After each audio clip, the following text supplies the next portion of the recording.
Today I'm going to upgrade a PC, going for the Ryzen 7950X, just got it here a few days ago. The PC I am upgrading is a Ryzen 9 3900X system I built about 2.5 years ago on this channel. So if you want to see a video on how you build a PC step by step, you should click on the card that comes up here now. Today's video is not going to be a completely build, it's just going to be an upgrade. As for memory, I'm going with memory from Kingston, DDR5, 6000 MHz to 16 GB sticks. For motherboard, so this is something I have to talk about because I have said on this channel that I'm not upgrading to the 7950X because it's so expensive, or all the parts are so expensive. But there was a deal here where I live now where you could get the B650 motherboard for a cheaper price. So I got this motherboard for about $250. It's not one of those extreme motherboards or Asus ROG Hero which I have in my computer now, but I think it will work fine with the 7950X, or at least we will see that in this video. The price was significantly lower with that motherboard compared to the other motherboards I actually wanted to try. I'm not going to use a new GPU, I'm going to still use my 2080 Ti, so I don't need anything for example a 4090 or something. I'm going to film the rest with my iPhone. Let's have some fun upgrading a PC. We have some cooling on the I guess it's the VRMs here. Pretty alright. Heatsinks, memory, M2 slot. This is probably the place where you want to place your fastest M2 SSD. Probably some under here. We have some SATA connectors here. Power, the CPU power is over here, or the EPS. So we have a 8-pin and 4-pin for power. So make sure your power supply has support for that if you are going to upgrade. So the memory with RGB. I didn't really want RGB, but that was cheaper, so I had to order it. I guess we have to set them in this slot here. See if we can do this one-handed. If I break it when I make this video, I guess it will get some views, perhaps, or not. Well, that one worked fine. Let's see if we can get this one in. Okay, yeah, that's good. There's some 32 GB of memory, and now we have to insert the CPU. The 7950X AMD Ryzen 9. Yeah, we got one. We can just rest the CPU over here. Then we just lift the lid here. And you have this triangle in the corner here. And you have this triangle on the socket here. And you should just line up those triangles when you install the CPU.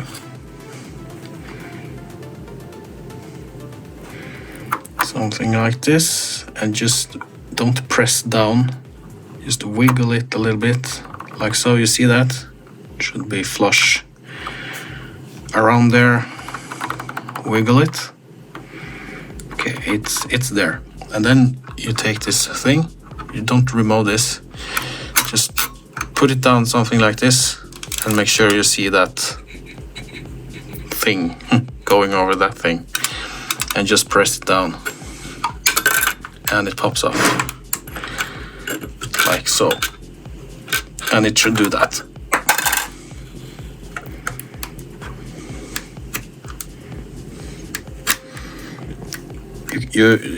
You should feel a little resistance there. It's a little bit scary, but it's fine.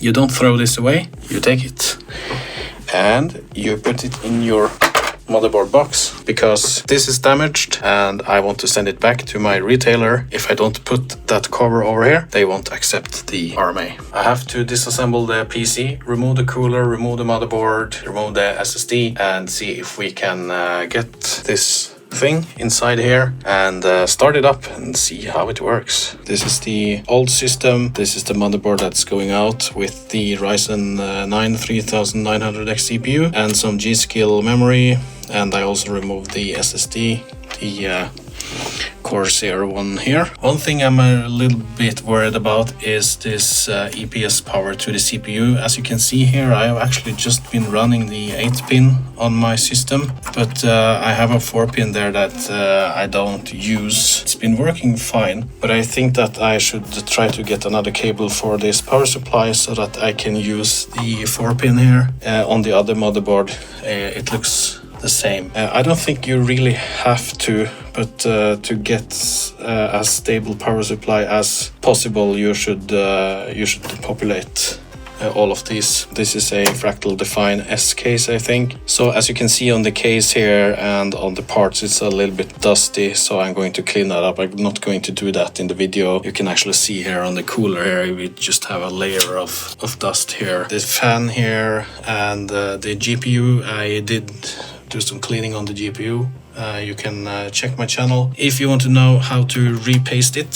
I have a video about that. Now it's just about removing this bracket here and inserting that on the new motherboard, so I can use the Noctua NH-D15 fan on the AM5 socket. According to Noctua, this should be compatible with the AM5 motherboard, so it should work just fine. The parts I'm reusing: power supply, the AX1200i, the fans. I'm going to get some new Noctua fans in a while and replace these. The CPU cooler, obviously, clean it, remove the thermal paste, of course. This is a Corsair fast SSD, 7000 megabytes per second, 2 terabytes. Use it for my main production SSD, GeForce 2080 Ti. I don't game that much, so I'm not really upgrading the GPU this time. Let's get cleaning and building and see where we go. So I like to prep the motherboard with memory and the CPU storage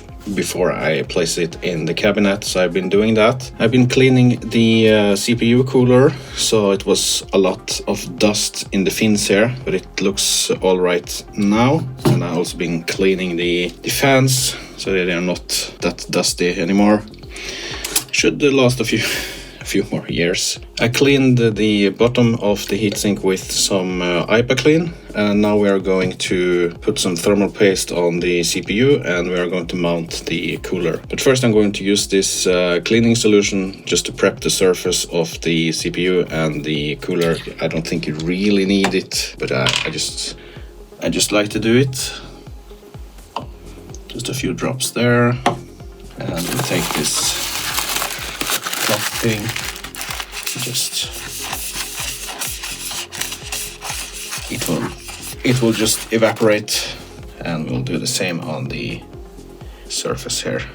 I guess it's so fine to use. As for thermal paste, I use this from Noctua. It works good. Let's see if I have enough left. I hope so.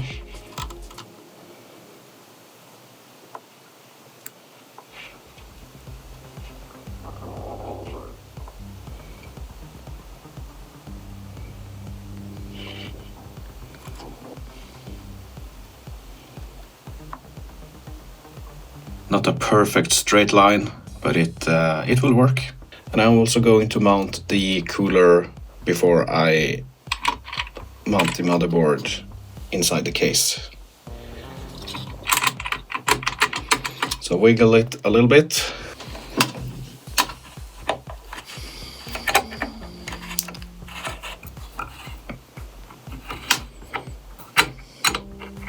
So here are the new parts inside the case. We have mounted the CPU cooler, GPU and everything, and I have some small thoughts about the motherboard. Granted, this is a cheaper motherboard, so we can't expect all of the good stuff from the more higher end boards, but you can see that the USB connector here is facing upwards. So I had to finagle the USB 3 cable here a little bit and try to not put pressure on the port here so I don't damage it. It can interfere with the cooler, so make sure you check this one out. My other motherboard had the port outwards, The main SSD is between the GPU and underneath the cooler here, so if you want to do any service on the SSD you have to remove the GPU. That's pretty normal actually. One good thing is that we have two M2 ports here, so if we want to add more storage to the motherboard in addition to the main hard drive, you can just remove this one. So this is easy to access if you don't have any cards here. The ports here are alright. On my older motherboard you get this kind of block where you connect the chassis lights. On this motherboard you connect it directly to the board. You don't have this kind of convenient thing. You have some chassis fan headers over there, one for the back one, two for the coolers here, for the fans for the CPU cooler behind here. I think you have one here and one over there. So these are not PWM fans. The courses or the fractal design ones are going to replace them at a later date. It's of course PWM ports on the motherboard. The SATA ports are under the GPU here. You can get to one of those, perhaps the second one here. But if you want to get to the other one, you obviously have to remove the GPU if you have a longer graphics card. As I mentioned earlier in the video, I'm only using the 8-pin EPS 12-volt power. I don't have another pin for the 4-pin there. But since I have the AX1200i power supply, I think it will be fine. This is a digital power supply and a pretty beefy one, so I don't really think I need it in this case. Let's start it up and see if we can get to a boot screen. So this is the first time I am trying to start it, so let's see if it starts up.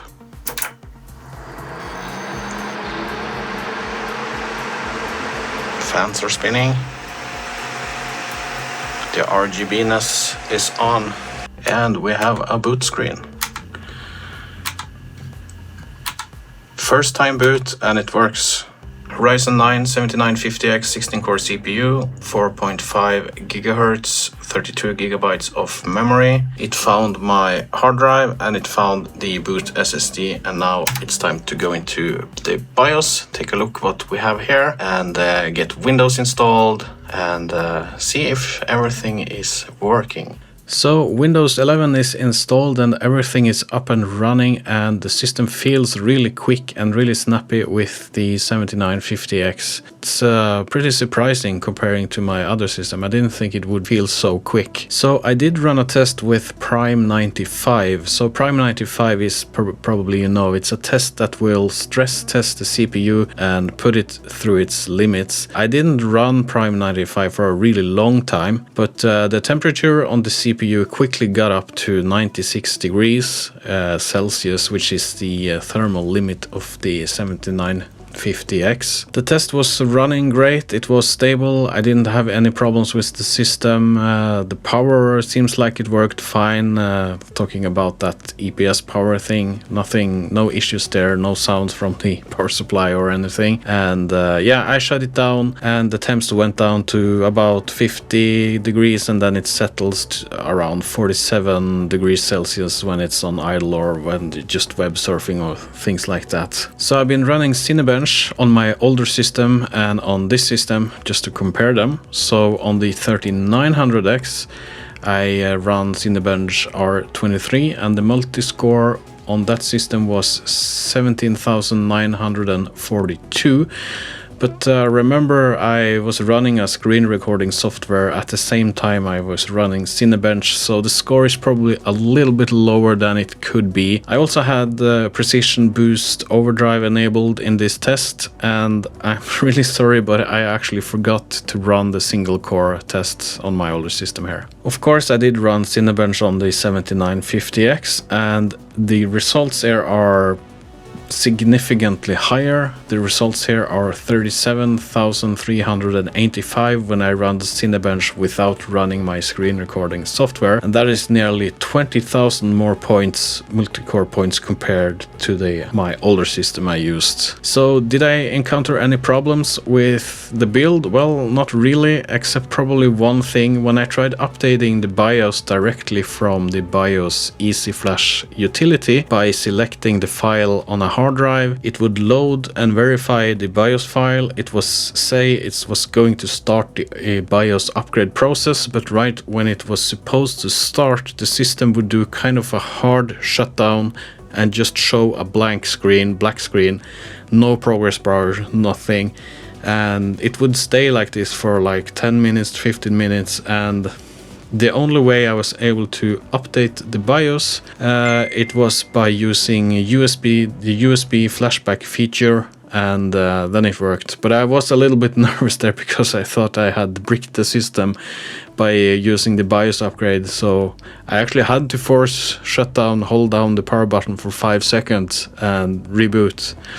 But it booted up and the flashback feature worked. So other than that, everything seems to work all right, for now at least. So someone mentioned in the comments that why I didn't wait for the 7950X 3D model that is coming out, and I kind of get the point. But then again, the 7950X is a really beefy CPU. It's in stock now, and the upcoming 3D model will also have 300 megahertz slower base clock. So I don't know, maybe it will be better for music production, who knows. If someone wants to send the CPU to a YouTuber that has below 4,000 subscribers, then be my guest. And I don't really game that much. If I play a game, it's probably maybe 30 minutes or 1 hour of Elden Ring until I get angry and just turn it off and return to Ableton Live and produce some music instead. This is not the last video I'm going to make about this CPU, so the next one will show how this works in music production using Ableton Live, and I'm going to compare it with some other interesting hardware, so you should stay tuned for that. Like the video or subscribe. If you have some type of software or things you want me to test on this chip, there is a comment field below this video. It's open for suggestions. I will not promise anything, but I will see what I can do. Also down there you have some affiliate links to Amazon with the gear I use around here, and you are welcome to take a look if you need something. And that's all. Thank you for watching, and I will see you in the next one. Goodbye.